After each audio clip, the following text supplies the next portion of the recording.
Hello everyone! Welcome to the inaugural concert of the Grant Park Music Festival's 2021 season. I'm Seth Boustead. I am a composer. I'm the executive director of Access Contemporary Music. I'm the host of the podcast Relevant Tones, and I'm honored to be the lecturer for this year's series of virtual talks. We kick off the season on July 2nd and 3rd with a concert celebrating the Independence Day of our country, and it's a really imaginatively programmed concert as well. There are some pieces I think you'll know very well, like the 1812 Overture from Tchaikovsky, for example, which provides all of the musical fireworks you could possibly want. But there are some pieces that I don't know that you'll see on an Independence Day salute anywhere else.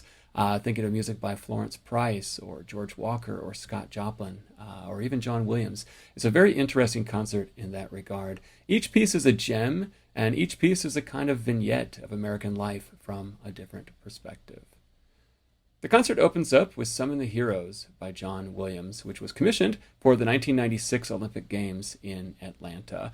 This is actually the third of four pieces that were commissioned for various and sundry Olympics by John Williams. And that makes sense when you think about it.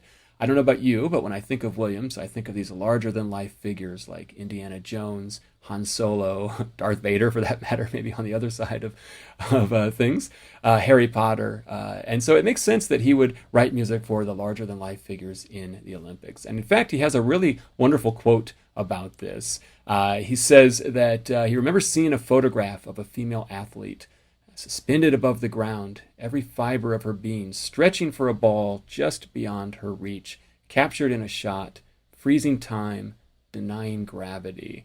And Williams says there's unquestionably a spiritual, non-corporeal aspect to an athletic quest such as this that brings us close to what art is all about. I love that quote. I love that whole concept.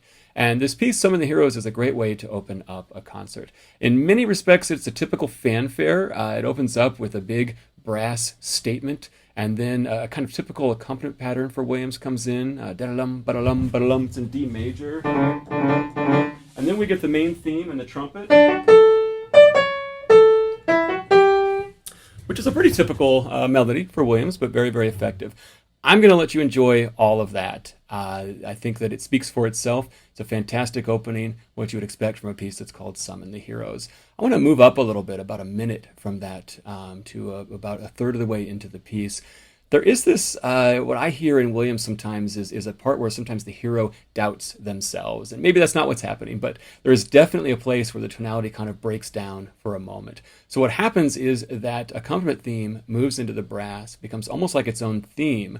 That main theme is stated also in the brass, and they kind of overlap in this really interesting way. And then the theme moves to the strings. We get this last little iteration of the accompaniment figure in the winds, and then the strings take up the big theme, really, really big now. The bassoons play this active transitional figure, and then that moment, the tonality kind of breaks down. It gets cloudy. Not sure what's happening here. There are these brass punctuations, so like the sun trying to get through the cloud. It finally does. It chases away the darkness. Then timpani chimes and a snare move us into a new figure that sounds a lot like Superman, and that's where I'll kind of fade it down. So let's have a listen to this excerpt of Summon the Heroes by John Williams.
That's music by John Williams from his piece Summon the Heroes. From there, it goes where you'd expect. It just goes up and up and up, and this big finish. Great music by John Williams. So that will open the concert. I'm going to skip up now to the overture to Tremonisha. This is Scott Joplin's only surviving opera. And people often talk about this opera. They say it's a ragtime opera. There is some ragtime in the opera, but it's not really, it's a pretty misleading term. Joplin himself was not necessarily thinking of it as a ragtime opera. He was thinking of it more as an amalgam of American music in general, the vernacular music that he would have heard and played as an itinerant virtuoso pianist in Texas, in the Midwest. In Joplin's day, there was a piano pretty much in every bar, every house of ill repute, and so there were pianists who would travel and they would play. They could always find work playing, and Joplin was one of those, one of the best of those in many respects. But Joplin was also classically trained. It's really, really important to know, and he very much knew classical music. He knew the 19th century operatic traditions, and in Tremonisha, he was very much intending to channel that tradition. In fact, I want to play a little game. Let's play two excerpts side by side. One is part of an overture of a famous 19th century opera, and the other is part of the overture to Tremonisha. Let's see if we can tell which is which.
Pretty fascinating, don't you think? The first one is from Rossini's The Barber of Seville, famous overture, and the second one, of course, is from Tremonisha. And I did cheat a little bit. I moved up two spots that kind of sounded similar. But nonetheless, Joplin knew the tradition. I wanted to really show you that Joplin knew the operatic tradition. And so Tremonisha is fascinating music. I won't get into the plot, all of that, but in the overture, we're going to hear all kinds of things. And in fact, when we say the word ragtime, ragtime is this kind of umbrella term for a lot of things, from stomps, stride, rags, of course. Marches are very important to ragtime composers. Slow drag, a cakewalk, there's all these different kinds of things. And even the blues, to a certain extent, we can hear a kind of early prototype of the blues in Tremonisha. We can definitely hear where W.C. Handy is going to go with things. I want to move up a little bit later now, get out of that kind of 19th century vibe that Joplin was in the excerpt that I played there, and channel some of the vernacular music that he would have experienced as an itinerant pianist. So here's a little bit more of the Tremonisha overture a little bit later on.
More from Tremonisha, Scott Joplin's only surviving opera. Again, this is a fascinating piece. The entire opera is incredible. Joplin put in a moral message into the story as well. It's all about the importance of education, the importance of staying away from fake news, basically. There's people called the conjurers, who are basically snake oil salesmen.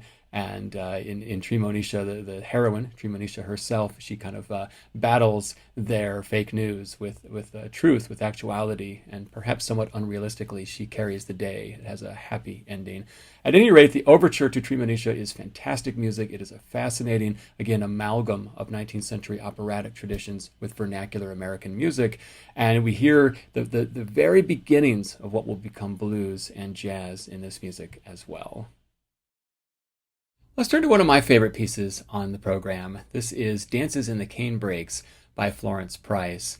And much like the Joplin, it synthesizes an awful lot of different things. Certainly Florence Price knew classical music very, very well. She was a very well-educated musician, very talented. She knew the American vernacular as well, and so she's able to synthesize them in a really, really fascinating way, much like Joplin. This piece was written right before her death in 1953. It was originally a piano piece in 3 movements, and those movements are Nimble Feet, Tropical Noon, and Silk Hat and Walking Cane. And again, like Joplin, we're going to hear a cakewalk, we're going to hear a slow drag, we're going to hear ragtime, that typical stride rhythm on the offbeats, but we're also going to hear these lush harmonies, some very unexpected harmonic changes, especially in the first 2 movements, and definitely a knowledge of classical form. So it's a fascinating work. After her death, the piano works were orchestrated by William Grant Still, and there's some really great creativity there as well. So a cane break is basically it's a thicket of tall cane plants. They're very common in the Deep South. They tend to grow at the edge where it's real marshy of a river or a lake. And so dances in the cane breaks, well, what I think is being evoked here is slave laborers who work in the cane breaks. They're dancing at night. The pieces, though, are quite joyous. So let's listen to some of the music. We're going to listen to Nimble Feet, and we'll listen to 2 excerpts. The first, I just want to point out, the music from Florence Price is fantastic, but I want to point out particularly the orchestration here, because you're going to hear what sounds like a guitar at the very beginning. It's the harp in the very low register, and then a few seconds later you'll hear a harmonic from the harp, and then it kind of gradually disappears into the texture. You hear this all throughout. Grant Still does an amazing job of having the brass come in for part of a melody. He's constantly dividing up the melody between the different instruments in the orchestra, but doing it in a way that works very, very well. So let's hear the opening of Nimble Feet.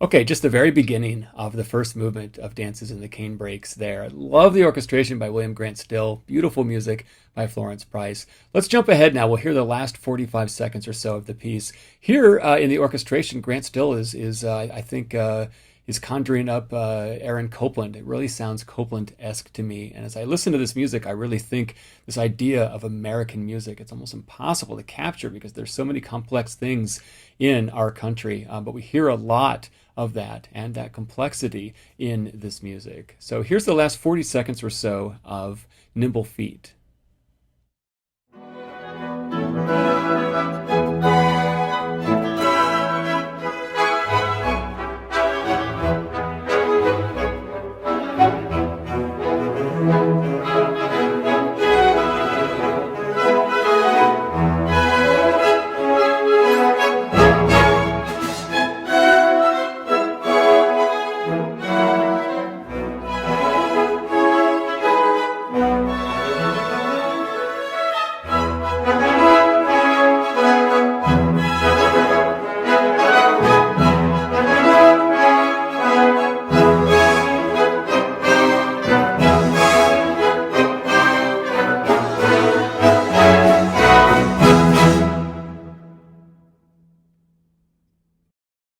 Maybe you see what I mean there. The in the orchestration, to me, it sounds a lot like Copland. So again, we have Copland drawing from so many different aspects of Americana. We have two African American composers, Florence Price and William Grant Still, drawing from Americana. All of that present in this piece. The second movement, again, is called Tropical Noon, and it is this interestingly languid piece, and yet a little more up-tempo than you would think of for that kind of feel. The orchestration here, to me at least, is very reminiscent of Duke Ellington. Let's hear just a little bit of Tropical Noon.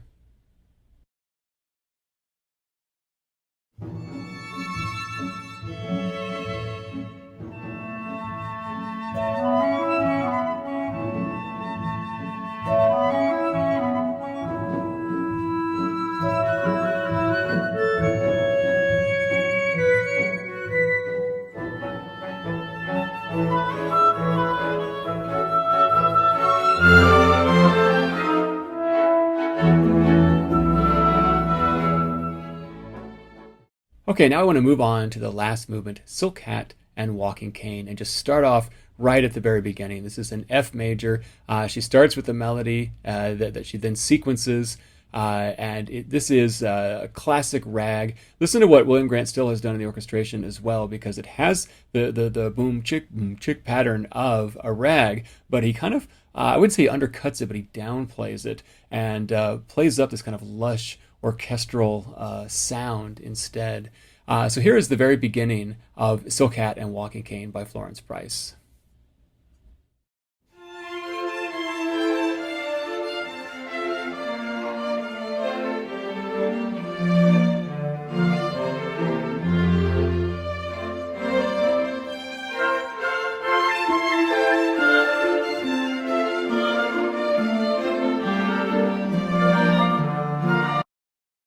Okay, just a couple of excerpts there, a few excerpts, some of my favorite moments in music of Florence Price, Dances in the Cane Breaks, and the orchestration by William Grant Still. A phenomenal piece, such a welcome inclusion on this program, celebrating the Independence Day of our country, celebrating America in all of its complexity.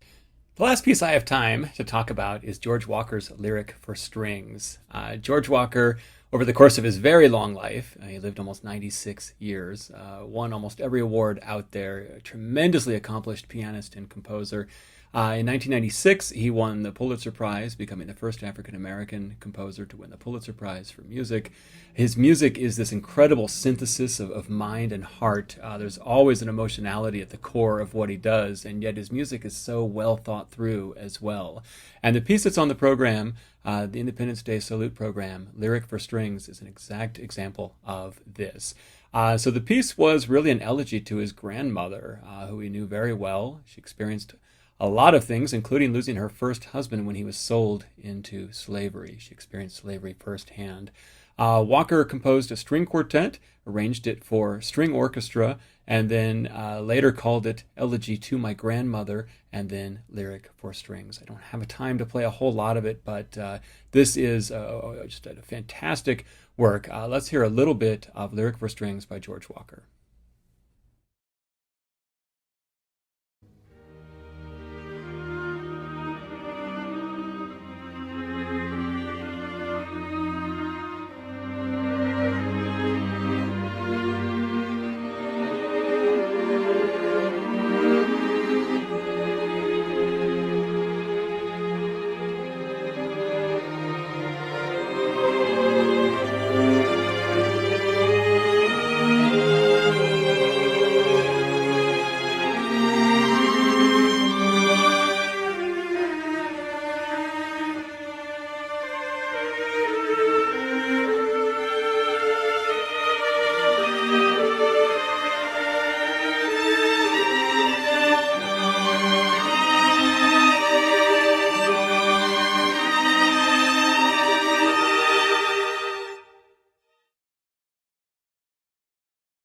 Just a little glimpse of the beauty of this piece, Lyric for Strings by George Walker.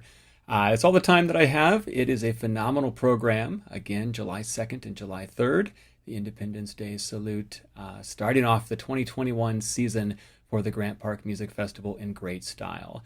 I'm Seth Boustead. Thanks so much for listening.